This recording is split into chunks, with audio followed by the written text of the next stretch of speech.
Hello student, स्वागत है। और आज हम आपको बताने वाले फ्रेजल वर्ब। देखिए, फ्रेजल वर्ब याद हम कर लेते हैं लेकिन सेंटेंसेज हमसे नहीं बनते हैं। तो आज की इस वीडियो में आपको रन ओवर से जितने फ्रेजल वर्ब के रूप में उसके अर्थ को होते हैं उसे हम समझेंगे। ज़्यादा से ज़्यादा मैं चाहूँगा कि आप लोग इस वीडियो को शेयर कीजिए। तो सबसे पहला जो रन ओवर का एक मीनिंग आता है वो आता है रन समबडी या समथिंग ओवर। इसका कहने का अर्थ होता है कि रन पहले लिखेंगे, फिर उसके बाद समथिंग और समबडी आएगा। अब इसका मीनिंग होता है क्या कि ऑफ अ व्हीकल और its driver to knock a person और an animal down and drive over their body और अ पार्ट ऑफ इट। यानी इसको हिंदी में हम कहते हैं कुचलना। रन समबडी या समथिंग ओवर का मतलब होगा किसी व्यक्ति को और किसी चीज को क्या करना, कुचल देना। जैसे अगर हम एग्जांपल्स की बात करते हैं तो एग्जांपल्स में समझेंगे Hamendra was run over by a bus, यानी हमेंद्र को एक बस ने कुचल दिया।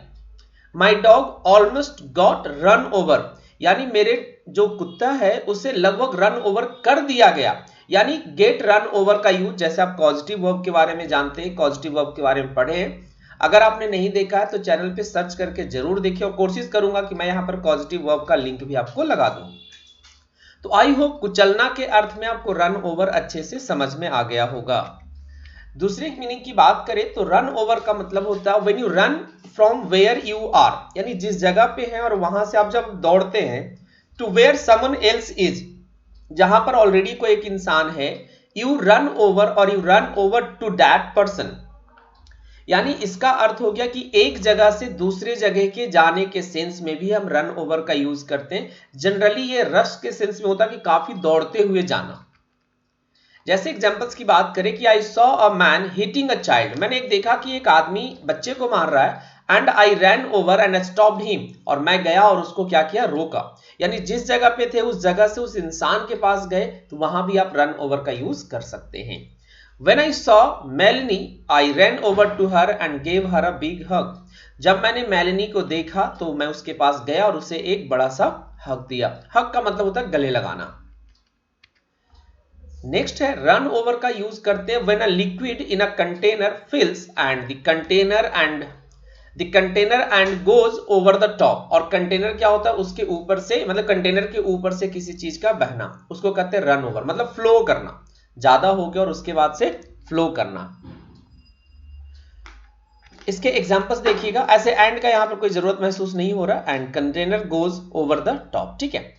एग्जांपल्स की बात करें, द वाटर या the bath is running over, यानी जो वाटर है या बाथ है वो क्या हो रहा है, रन ओवर कर रहा है। इसमें जो पानी होगा, जो वाटर होगा, वो ऊपर से बाहर आ रहा है। There is too much water in this pot, it's going to run over the side, यानी इस पॉट में बहुत सारा पानी है और ये साइड से बाहर निकलने को है या निकलने वाला है। नेक्स्ट बात करें रन ओवर को, पीवी का मतलब होता है passive verb. When you go beyond a limit you run over और रन ओवर द लिमिट, यानी जब आप कोई लिमिट बना रखा और उस लिमिट से आप आगे चल जाते तो उसको भी हम रन ओवर कहते हैं। तो take more time that was planned, यानी कि उतना समय, उससे ज्यादा समय लेना जितना आपने प्लान किया, तो भी हम रन ओवर का यूज करेंगे। जैसे देखेंगे the speaker was given 15 minutes for her speech but she rain over, यानी स्पीकर को 15 मिनट दिया गया था स्पीच के, लेकिन वो लिमिट से ज्यादा आगे चली गई। My work meetings always run over, यानी जो मेरी वर्क मीटिंग्स होती है वो हमेशा समय से ज्यादा हो जाता है। नेक्स्ट है रन ओवर समथिंग। अब रन ओवर समथिंग का मतलब होता है टू रीड थ्रू और प्रैक्टिस समथिंग क्विकली, यानी किसी चीज को बहुत जल्दी में पढ़ जाना। इसमें देखेंगे पहला एग्जांपल्स है, she rain over her notes before giving the lecture, यानी लेक्चर देने से पहले अपने नोट्स को उसने क्या किया, रन ओवर किया, यानी खूब तेजी से उसको पढ़ा, जल्दी में उसको क्विकली पढ़ लिया। सेकेंड सेंटेंस पढ़ेंगे उन सभी बच्चों के लिए एग्जाम्पल्स है जो सोचते हैं कि एग्जाम के टाइम में हम पढ़ के पास हो जाएंगे।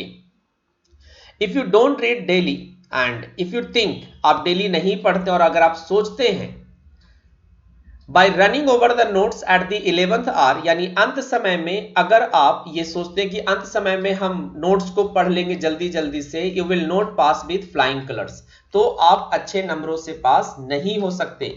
जनरली ज्यादातर बच्चे की ये थॉट होती है कि सर लास्ट टाइम में पढ़ लेंगे और हम तो पास कर जाएंगे, सिंपली यही होता है। तो देखिए फ्रेजल वर्ब का यूज करना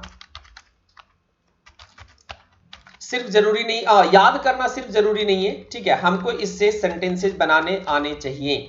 अदरवाइज होगा क्या कि हमने कर तो लिया कि चलो बहुत सारे हमारे पास फ्रेजल वर्ब है, लेकिन हम फ्रेजल वर्ब का सही सही प्रयोग अपने सेंटेंसेस में नहीं करते हैं। आई होप आप सभी को ये वीडियो पसंद आया होगा, तो इसे ज्यादा से ज्यादा शेयर करिए अपने दोस्तों के बीच में। और मैं चाहूंगा कि अगर अभी तक आपने चैनल सब्सक्राइब नहीं किया है तो जाकर चैनल भी सब्सक्राइब जरूर कर लीजिए। Thank you.